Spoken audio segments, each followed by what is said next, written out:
विद्यार्थी मित्रांनो, आज आपला टीचिंगचा विषय आहे लोकशाही. लोकशाहीला आधुनिक काळामध्ये खूप जास्त महत्त्व आलं आहे. जेवढं महत्त्व ग्रीक नगर राज्यामध्ये होतं त्यापेक्षा जास्त महत्त्व आता आधुनिक काळात या लोकशाहीला आलेलं आहे. आता लोकशाही म्हणजे काय? लोकांसाठी लोकांद्वारे चालवलेलं शासन म्हणजे लोकशाही. लोकांचे शासन ज्या ठिकाणी असते त्या ठिकाणी लोकशाही नांदते असं या ठिकाणी म्हटलं जातं. ही लोकशाही जी आहे ही लोकनिर्मित असते.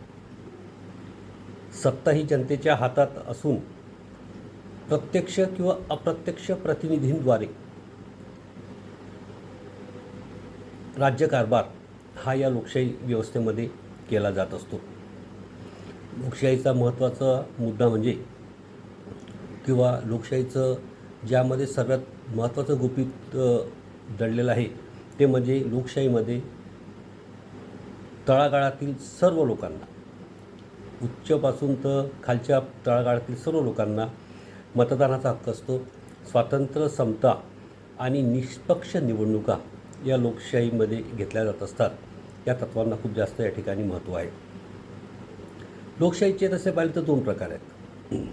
प्रत्यक्ष लोकशाही ज्यामध्ये नागरिक थेट राजकीय निर्णयामध्ये सहभागी होतो, तर दुसरं आहे अप्रत्यक्ष लोकशाही की ज्यामध्ये नागरिक प्रतिनिधी निवडतात व जे देशाचं शासन हे चालवत असतात. या लोकशाहीचे काही उपप्रकार आहेत. यात संसदीय लोकशाही, अध्यक्ष लोकशाही आणि सहभागी लोकशाही अशा प्रकारचे उपप्रकार यामध्ये सांगण्यात आलेले आहेत. या लोकशाहीचा फायदा अनेक राष्ट्र या ठिकाणी घेत आहेत. कारण हुकुमशाही आणि झुंडशाही यामध्ये किती नुकसान या जगाचं झालेलं आहे हे सर्व लोकांना माहीत आहे. त्यामुळे या लोकशाहीचे फायदे या दोन प्रकारांपेक्षा खूप जास्त आहे. म्हणून या जगातील जास्तीत जास्त लोकांनी लोकशाही शासन प्रकार या ठिकाणी स्वीकारलेला आहे. यात महत्त्वाचा फायदा म्हणजे राजकीय स्थिरता येऊन जनतेच्या इच्छेनुसार या व्यवस्थेमध्ये सरकार चालत असतं.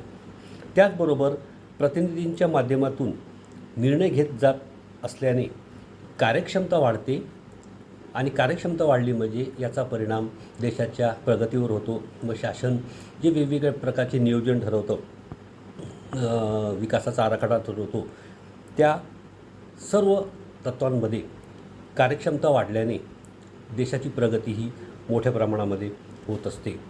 त्याचबरोबर यात महत्त्वाचा मुद्दा म्हणजे प्रतिनिधी मतदारांना जबाबदार असतात. लोकप्रतिनिधी जे असतात ते या मतदारांना जबाबदार असतात. अशा या लोकशाही व्यवस्थेचे फायदे हे आज संपूर्ण जगाला माहीत असल्यामुळे किंवा होत असल्यामुळे लोकशाही शासन प्रकार आता युरोप किंवा आशिया राष्ट्रातील अनेक राष्ट्रांनी हा प्रकार या ठिकाणी स्वीकारलेला आपल्याला दिसून येतो. या लोकशाहीचे महत्त्वाचं वैशिष्ट्य काय? महत्त्वाचं वैशिष्ट्य की लोकशाहीमध्ये प्रौढ मताधिकार असतो. म्हणजे प्रत्येकाला मतदान करण्याचा, निवडणुकीमध्ये उभे राहण्याचा आणि आपला प्रतिनिधी निवडून देण्याचा अधिकार याच्यामध्ये असतो, मताधिकार असतो.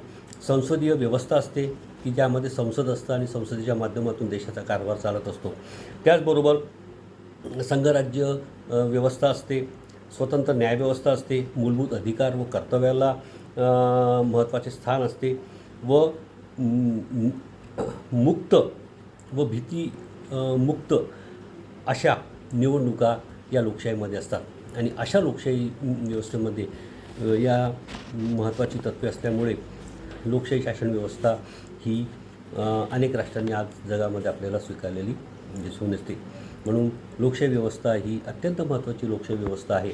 आणि राज्यशास्त्र विषयाच्या अभ्यासात या लोकशाही व्यवस्थेचा अभ्यास हा प्रत्येक विद्यापीठाने आपल्या सिलेबसमध्ये टाकलेला आहे व लोकशाहीचे धडे हे विद्यार्थ्यांना या राज्यशास्त्र विषयाच्या माध्यमातून आज हे दिले जात आहेत. म्हणून याचा अभ्यास प्रत्येक व्यवस्थेने करणे अत्यंत महत्त्वाचं आहे असं या ठिकाणी म्हटलं जातं.